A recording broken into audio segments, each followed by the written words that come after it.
Tampa. I want to begin by acknowledging that we are on the ancestral land of the Tocobaga people and others. There have been people living in this area for, at least 13,000 years. And some of their descendants, some of you will argue with this point, but I'm still going to insist that some of their descendants are still very much alive and active, not only in Florida, but in places in the Bahamas and in the Caribbean. And we'll talk a little bit about how some of those traditions continue. We'll talk a little bit about the Taino people and others in the Caribbean. We'll talk about the Seminole. We'll talk about native traditions that are important in this part of the world. Today we'll talk about communities of resistance, communities of resilience. Now, indigenous people have organized these communities of resistance and resilience, for at least 500 years. Think about Columbus and the European invasion. Think about imperialism. And most important, think about how native peoples have resisted and how that resistance continues to the present hour. And that's part of what we'll talk about today. Not just what happened in the past 500 years ago, but what's happening in the present moment. And when we talk about resilience, we'll give special attention to this topic of climate change and how it impacts on us today, right now, this summer. Not just some point in the distant future when we talk about climate change and the impact. We're talking about something that's happening today. These are some of the topics that I'll talk about. And I'm also going to introduce my friend Lisa Pineda, who's from Saint Petersburg, past president of the Sustainable Urban Agriculture Coalition. Our friend Sonia is also with us today. Sonia is currently the president. I'll say a few words about SUAC, what it does, and why it's important to this congregation and to other congregations. But first of all, I'm going to say a few words. I'll talk about hurricane services, the spiritual, the religious significance of a hurricane service. A religious service. Now, the first time as an adult that I went to New Orleans was in the year 2004, September of 2004. And I went with a group of environmentalists. I've done a lot of work with the Sierra Club and other organizations, especially public health organizations. We went to New Orleans to talk about hurricanes, because there had been articles in the National Geographic and in Nature magazine and other places that said, one of these days a major hurricane is going to hit New Orleans. Category 3, Category 4, maybe worse than that. And when that hurricane hits, it's going to cause extensive damage throughout the city. We can identify the spots and the levees that are probably going to break. We know where they're vulnerable. We know the pumping stations that are going to fall apart under pressure. We know the highways that are going to be flooded. We can identify all these problem spots. And gosh, somebody ought to do something about that. So, this is 2004. And we actually toured the city with some local people, and they talked to us about their concerns, and everybody said, it's going to happen one of these days. A major hurricane is going to hit New Orleans. What do you think happened? Hurricane Katrina hit the next year. It wasn't Category 5, but it did a lot of damage. And the levees broke at the places where we thought they were going to break. And the highways flooded where we knew that they were going to flood. And homes were destroyed. And it all came to pass. It all came to pass just like that. But you know that story, so we don't have to dwell on that at any great length. Except, I should mention a few other things. I met with a Roman Catholic priest at Tulane, and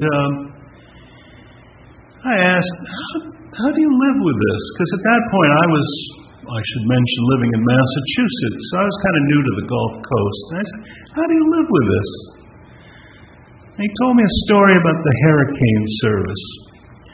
Now, you need to know that people on the Gulf Coast have been preparing for hurricanes maybe for 13,000 years. I don't know. It's a long, long tradition. Been around for a long time. Hurricanes have been around for a long time. Long before we had people, we had major storms. I said, how do you prepare for that? And he said, well, it's interesting. For many years here in New Orleans, in and out in the parishes, Roman Catholics and others would pause for a time in early June, which is when hurricane season starts. They would bring the people together, and they would talk about the ways in which we could help each other. Because we knew in the old days that we were moving into a difficult season. We didn't know what was going to happen, but we knew there were going to be challenges. It was going to get very hot. There might be floods, might be other problems. And we agreed that we were going to give thanks just for being here, for being with each other, and we would make our promises to neighbors just to look out for ourselves and each other.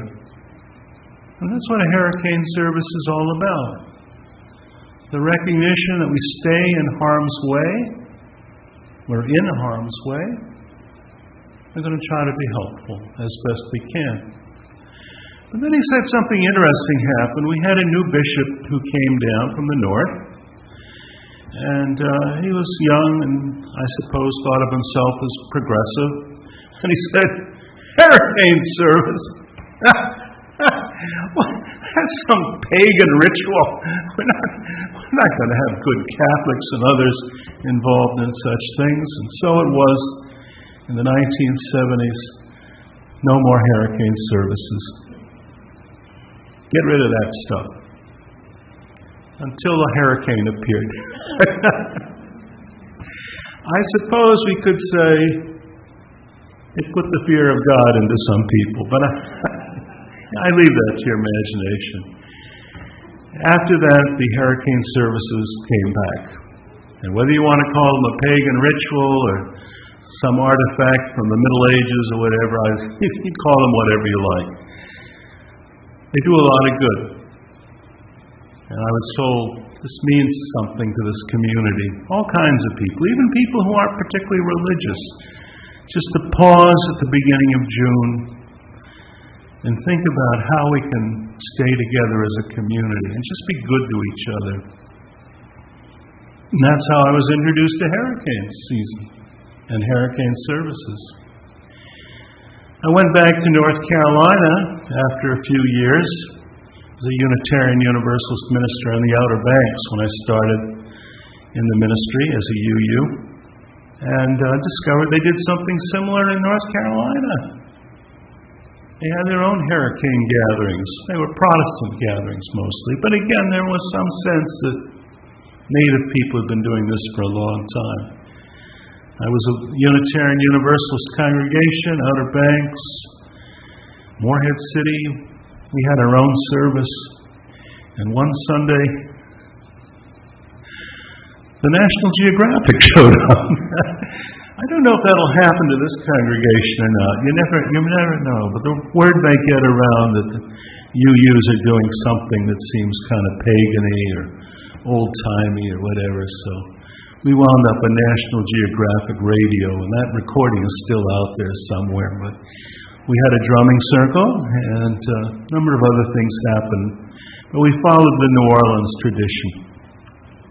So I share all this information with you to provide background as I try to explain why we gather at the beginning of hurricane season. Now, we don't pray that the storm is going to go over and hit some other town. That would not be a very charitable thing to ask for. We don't even ask necessarily that we be spared, oh Lord. No, we don't get into all of that. We just agree to be in the present moment, to try to be compassionate, to think about our neighbors. And when we talk about our neighbors, we talk about human beings, and we talk about other neighbors as well. We talk about pelicans. We talk about mangrove trees. We're all companions in this place. I'm going to introduce Lisa in just a few minutes. But I did want to mention one other thing. Pat has discussed the General Assembly the Unitarian Universalists had recently. That was a couple of weeks ago. And I know we had some delegates from the Tampa congregation. I was involved in this year's General Assembly. And something very interesting happened. And it happened because of Tampa. And it happened because of other congregations in this area. The sea keeps rising for Florida. Each summer, hotter than the previous summer. According to some reports, last year was the hottest year in recorded history. Now, it's at least 175 years worth of data. But some scientists have even said it was the hottest year in 100,000 years. And whether you believe that or not, I leave that to you. It was very hot last year, and there were major storms. I live in a place that was evacuated once again. We'd had a previous evacuation. This seems to be the way we live now. We want to live in the right sort of way. Now we have a cluster of Unitarian Universalist congregations. Some of you are involved in cluster discussions. We started conversation back in October about, maybe we could talk with the Unitarian Universalists at the national level and see if maybe they could be a little bit more responsive to here and now problems, prepare for some of these emergencies that happen every year. And so it was, we developed a statement called World on Fire, Humanitarian Work and Climate Change. And we took that to the General Assembly this year. The National Association, the leadership wasn't really sure that people were ready for this. Some people said it seemed kind of apocalyptic, Okay. I said, down in Florida, this is the way we live, It passed by 95%. 95% of the delegates supported that statement. Now, it's almost unheard of among the Unitarian Universalists. You couldn't get 95% of the people to agree on what to have for lunch, or even whether to break for lunch. But it sent a message, and that message came from Florida. And it said, we have entered a new era. We have to live in a new way. We need to think about things like religious celebrations, religious education, pastoral care, stewardship, accountability, how we work with other communities for racial justice, economic justice, disability access. We need to think about how we are doing these things, because we need to do these things now just in order to survive and thrive in the right sort of way. So this is my introduction. And now I introduce Lisa Pineda. And I hope Sonia will be involved also. And also Sonia. Okay. Lisa and Sonia are leaders in the Sustainable Urban Agriculture Coalition, which is really a mutual aid group, and I hope they will say a few words about it. Thank you.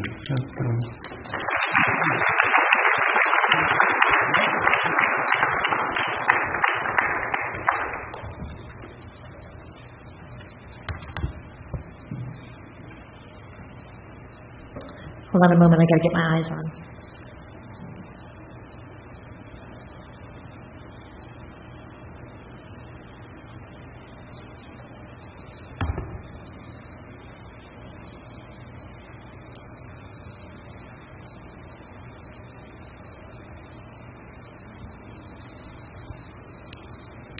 Much better. Hey. Taigwe. You can say it back. Taigwe. Tai is Taino for good. Gui is for sun. So I'm literally saying good sun. So it's like grand rising. So good day in Taino, Taigwe. My name is Lisa Pineda, and I want to begin with the land acknowledgement. I know that Bob, where'd you? Hey Bob, these are close-up Bob. Hey Bob. I was going to do an official one, if that's okay with you.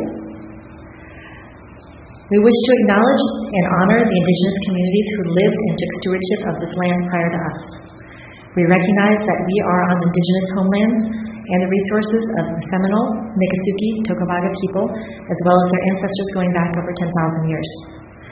We acknowledge the painful history of genocide and forced removal from their territory, and we honor and respect the many diverse indigenous people still connected to this land to this day.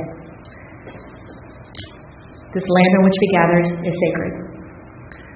This is a call for all of us to commit to continuing to learn how to be better stewards of the land that we inhabit. Ha-hom.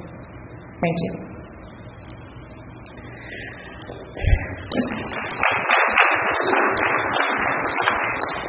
I want to first thank you all for inviting me to be here today. So often, marginalized people are not included in the conversations regarding us. So I thank you for including me in the discussion of the indigenous peoples. I myself began my journey as a child of an interracial marriage. My father was born in the Dominican Republic, and he is of multiracial background himself, but in 1966 when my parents were married, it was illegal. My mom was adopted, did not know her heritage, but she had light skin, and my father's skin was darker than that of a paper bag. When my parents moved to Florida in 1972 prior to my birth, they were excluded from employment, housing, and association. When they were finally able to purchase a house, they were harassed by codes enforcement for growing food and plants on their property to help feed our family. In the front yard, it was customary in the Dominican Republic to grow food, not only for ourselves, but to share with our neighbors. This was part of being a sustainable culture. We grew food for everybody. My parents would comply, and then as soon as the codes were lifted, they would again plant. We then became involved in a place called ECHO. If you haven't heard of it, I highly recommend you go visit. My father, back over 40 years ago, helped plant many of those trees that are there today. So ECHO is in North Fort Myers, Florida, and they actually do a missionary where they help people to grow food in various tropical areas around the world due to colonization. This is a mission that involves teaching about growing culturally appropriate food in food insecure areas. My father was deeply valued for his knowledge of growing tropical food, since that's where many of the colonizers went and grew and took over. Now, going back to the Dominican Republic, where my father is from, I had a great opportunity when I was 13 years old to go and visit, and it was such a gorgeous place to go visit. One of the things that I noticed the most was that there was no garbage. Everything was clean. Everything was reused. Everyone grew food and shared food with everybody. That was in 1988. I was excited to go back in 2016, but I started to notice it getting more and more dirty, and a lot of disposables were starting to be used. In 2006, I had the opportunity to go as a missionary to teach Bible education, and I was appalled when I went to my homeland that just several years prior had been so clean, was inundated with styrofoam and other disposables. I then found out that when many CFCs were banned in the United States, guess where they shipped them to? The culture has changed so radically in the Dominican Republic that many people have lost the ancient knowledge.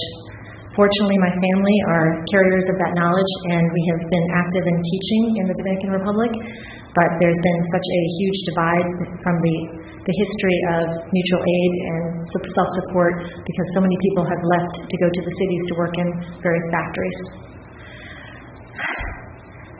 There are many words in the English and the Spanish language that come from the ancient Taino that were tried to erase from history. So many people say that there is no more Taino, and the Taino is an extinct language. If you even look it up right now in the Wikipedia, it says Taino extinct. Now, thanks to genetic testing, my father is 25% Taino. At first, it said unknown when he first was tested, when it first came out. Now it says Caribbean Islander, which is, as we know, Taino is the name that those people were called. Finish a sentence for me. 1492? Right. Everyone knows that. We all were taught that. And who did he encounter? The Indians, because he thought he had reached India. Those Indians, which we are not Indian, we were Taino Arawakan. Those are the people, the bronze people that he described in all of his accounts. Those are the people that actually saved him because he was starving. Him and his people had run out of provisions, and the name barbacoa, barbecue, that's what we had for all of those people that were on the boats, which were from various nations, and showed them hospitality. So for many years, the indigenous people, that's what we were taught, that whenever people came, they weren't afraid of these people on boats because we were seagoing people ourselves. We were taught to be hospitable and to help people in need. That hospitality was returned, as many of you know, with gross abuse, enslavement. When they wouldn't bring enough of the tithe, they would cut their hands off. So this was a huge injustice that happened in the Dominican that we are not taught about, but we instead elevate Columbus as the founder of this new world when we already were here. Many of the other English words that you may recognize were from Taino.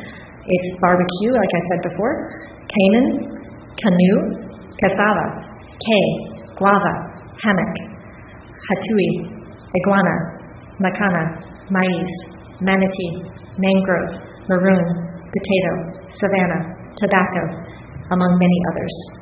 There are over 500 words in our English vocabulary as well as Spanish that are from Taino origin. I was going to ask Sunya, who is our current president of Sustainable Urban Agriculture Coalition, to play. In Taino it's the same. Praying and playing music is the same. Play a song. She brought one of her indigenous flutes because Huracan is one of our semi-gods that we are to appease with music. So I'd like to ask her to play now. Thank you, Lisa.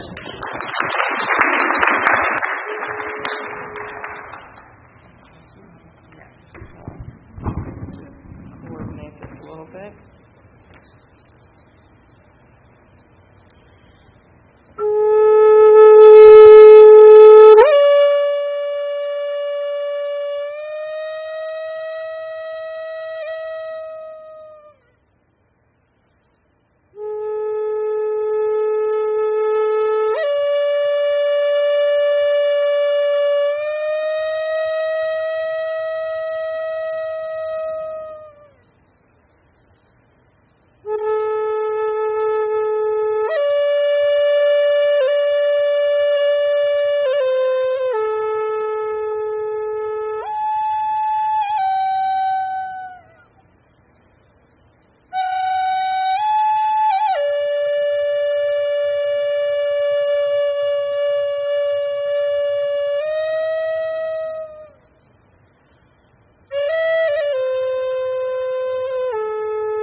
Sunya is the mother of a beautiful little 2-year-old, which you're going to meet in a moment, who is of Bahamian descent, which is my sister. So I was going to have her and my 2 children here in the front, so Veronica and Daniel. They're going to walk around with some of the display so that you can see it. Veronica, would you be able to put on the calling song? We have a recording from the Taino Museum of the calling song. So as they walk around, you can listen to the calling song, and I will read a little bit about the music of the Taino. Music played a very significant role in the everyday life and also in rituals daily. The Taino used the music to recall and to recount their history, for celebrations and special events, and to communicate with the spirit guides, the zemis, to cure illness, for protection against them, and endeavor storms from Mother Nature. Taino also used their music to have rain when they needed good crops, to hunt and to fish. In fact, their music had such a large importance that one of the most valuable gifts that a Taino could offer to another was a song. Would you be able to grab the yuca? So Yucahan was one of the gods in the Taino nation. Yuca was the staple crop that was grown all throughout the Caribbean and northern portions of South America, as well as into Florida. You might also know it as cassava bread.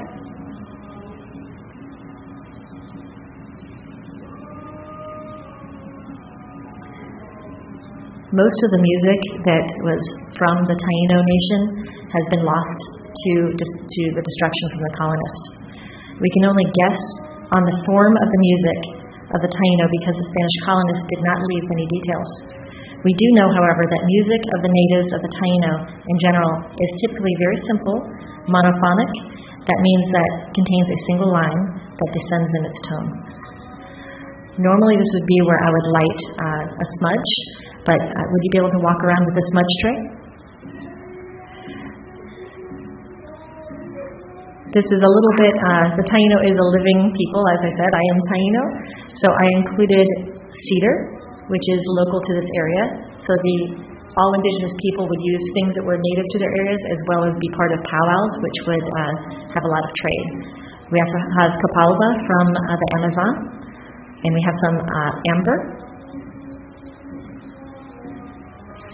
And there is, I believe, a bit of... Daniel, what is the wood that you put on there today? What wood did you put on? The piece of wood? Remember the name of it? Palo? In Spanish, Palo Santo. And I think Sunya has Isa. Would Isa be able to show the tortuga?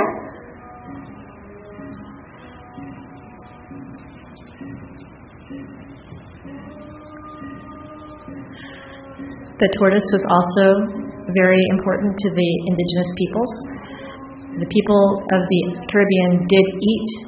This was a food source for the turtles as well as the eggs. We have many carvings of the tortuga in the caves of Dominican Republic, which is now known as Dominican Republic and Haiti, and Puerto Rico.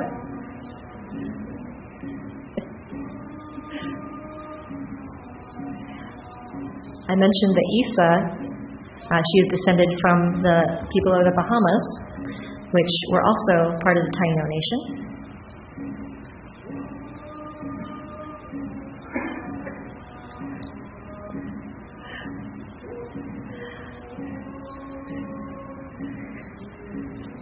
Thank you, Isa.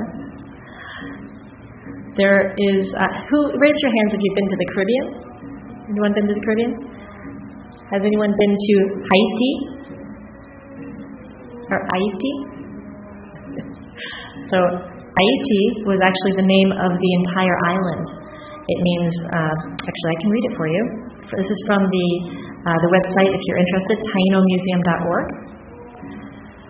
The map of the island named Haiti by indigenous peoples themselves.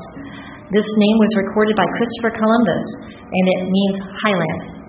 The island has been inhabited since 8,000 years ago. Over this long span of time, the culture was changing constantly. Groups of people migrated into the territory from surrounding mainlands. Varied forms of economies, political, and social organizations developed as a consequence. So my people are from the very middle of the Dominican Republic, which again was called back then Haiti, but there is a name that predates. I don't know if anyone has heard of Quisqueya. It's actually Mayan. So before it was called Haiti, the indigenous people shared that it used to be called Quisqueya. So Quisqueya in Mayan meant motherland. So it's where the land of all peoples came. That was their belief. And I'm a science teacher, I never mentioned that. So I love when science intersects religion, because I do believe that is actually where all science comes from. They actually have new maps of when the earth was all one in Pangea.